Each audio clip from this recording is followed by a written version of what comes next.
تو ماشاءاللہ حضرت یہ سوال کا جواب بھی ہمیں بہت اچھے طریقے سے مل گیا، اور جو لوگ اس سے مطلب سمجھ نہیں پائے تھے اور جو لوگ اپنے دل میں دبائے ہوئے تھے یہ سوال، ان کو بھی انشاءاللہ جواب مل چکا ہوگا، اور انشاءاللہ آگے سے وہ اس پر عمل بھی کریں گے، اور ہو سکا تو انشاءاللہ وہ نماز بھی پڑھیں انشاءاللہ۔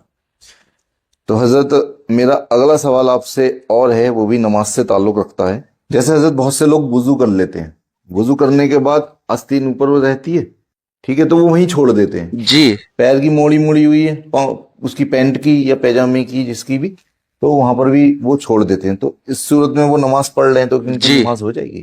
مطلب کپڑا موڑ کر جی جی نماز ادا کر رہے ہیں۔ جی جی دیکھیں، اس کو بولتے ہیں کف ثوب، کپڑے کا الٹ کر نماز پڑھنا۔ جی ایسے کپڑا الٹ لیا، جی نماز پڑھنے لگے، جی اس حالت میں نماز نہیں ہوگی۔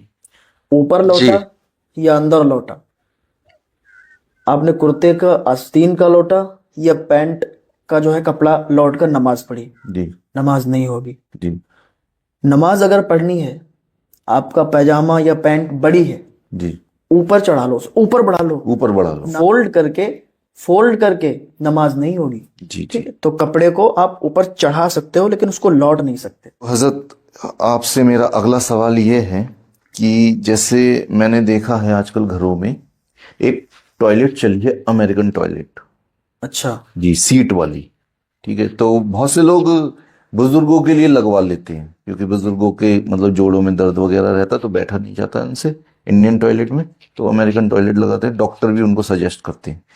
تو حضرت جیسے اگر ہم امریکن ٹوائلٹ پر بیٹھ کر اگر ٹوائلٹ کر رہے ہیں تو اس صورت میں ہم ناپاک ہوں گے یا نہیں؟ دیکھیں، امریکن ٹوائلٹ آپ اگر ادر کنٹری میں جاؤ گے، جی جی یہاں تک کہ سعودی عرب میں بھی جی ہر جگہ آپ کو وہی ٹوائلٹ ملے گی۔ جی تو اگر صحیح طریقے سے آپ اس پر بیٹھ رہے ہیں اور صحیح طریقے سے آپ اس کو استعمال کر رہے ہیں جی تو ناپاک نہیں ہوں گے۔ جی کیوں ناپاک ہوں گے؟ تو اس پر بیٹھ کر سکتے ہیں، بس طریقہ آپ کا صحیح ہو اور نجاست آپ کے کپڑوں میں نہ لگے، جی تو بالکل آپ اس پر بیٹھ کر اور وہاں استنجا کر کے یا اس کو استعمال کر کے آپ باہر نکل سکتے ہیں اور وضو بنا کر نماز ادا کر سکتے ہیں۔ ماشاء اللہ حضرت، یہ بھی بہت اچھا جواب ہمیں مل گیا۔ تو حضرت میرا اگلا سوال آپ سے یہ ہے کہ ماشاء اللہ رمضان آنے والے ہیں، ٹھیک ہے، تو رمضانوں میں بہت سارے مسئلے مسائل ہوتے ہیں، تو میں آپ سے اس کے تعلق سے پوچھنا چاہتا ہوں، جیسے روزے میں تھوک بہت زیادہ نکلتا ہے خشکی کی وجہ سے، خشکی ہو جاتی ہے نا، تھوک زیادہ نکلتا ہے، تو بہت سے لوگ نگل لیتے ہیں، بہت سے لوگ بار بار تھوکتے ہیں، تو اس صورت میں کیا ہمیں شریعت حکم دیتی ہے؟ دیکھیں، تھوک نگلنے سے جی روزہ نہیں ٹوٹتا۔ جی جی اگر آپ تھوکتے رہیں، جی آپ کا منہ سوکھ جائے گا، حلق سوکھ جائے گی، جی آپ کو بیماری بھی ہو سکتی ہے، بہت سی چیزیں۔ جی تو شریعت ہمیں یہ اجازت دیتی ہے کہ ہم تھوک کو نگل سکتے ہیں، جی لیکن تھوک کو منہ میں جمع کر کے، جی بہت زیادہ جمع کر کے اور پھر اس کو نہیں نگل سکتے۔ جی اگر پھر آپ اس کو نگلو گے، یعنی تھوک منہ میں بہت زیادہ آپ نے جمع کر لیا، پانی بن گیا، جی جی منہ بھر گیا، جی اب سوچو کہ اسے نگلنا، تو روزہ ٹوٹ جائے گا۔ ایسے ہی جو نارمل تھوک آتا جائے گا اس کو نگل سکتے ہیں، اس سے روزہ نہیں ٹوٹتا۔ اچھا اچھا۔ تو حضرت میرا آپ سے ایک سوال اور ہے، وہ بھی وضو سے ریلیٹڈ ہے۔ جی جیسے بہت سے لوگوں کا وضو ہے اور ان کو گیس پاس ہو گئی، ٹھیک ہے، تو گیس انہیں پاس ہو گئی، انہیں پتہ چل گیا گیس پاس ہوئی ہے مگر اس کی آواز نہیں آئی، تو اس صورت میں وضو ہمارا ٹوٹے گا یا نہیں؟ مطلب ریح خارج ہوئی، جی آواز نہیں آئی، جی تو وضو ٹوٹے گا یا نہیں؟ جی جی جی جی دیکھیں، ایسا کوئی مسئلہ نہیں ہے کہ انسان ریح خارج کرے اور آواز نہ آئے تو وضو نہیں ٹوٹے۔ ریح خارج ہو گئی، آواز آئی یا نہیں آئی، وضو ٹوٹ گیا۔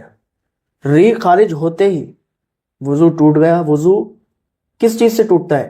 خرج من السبیلین، ٹھیک ہے، اب اس میں کوئی قید نہیں ہے کہ آواز آئے یا نہ آئے، یا نہیں آپ نے یہ بالکل سوال صحیح کیا ہے، کیونکہ بہت سے لوگوں کا یہ کہنا ہے کہ اگر آواز نہیں آئی، جی تیز آواز نہیں آئی تو وضو نہیں ٹوٹا۔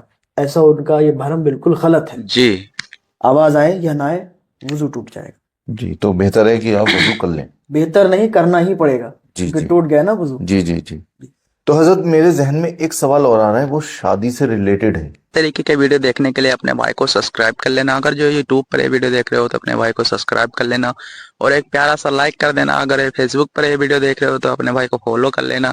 کمنٹ میں ضرور بتانا میرے بھائی. تو چلیے نیکسٹ ویڈیو میں ملتا ہوں، تب تک کے لیے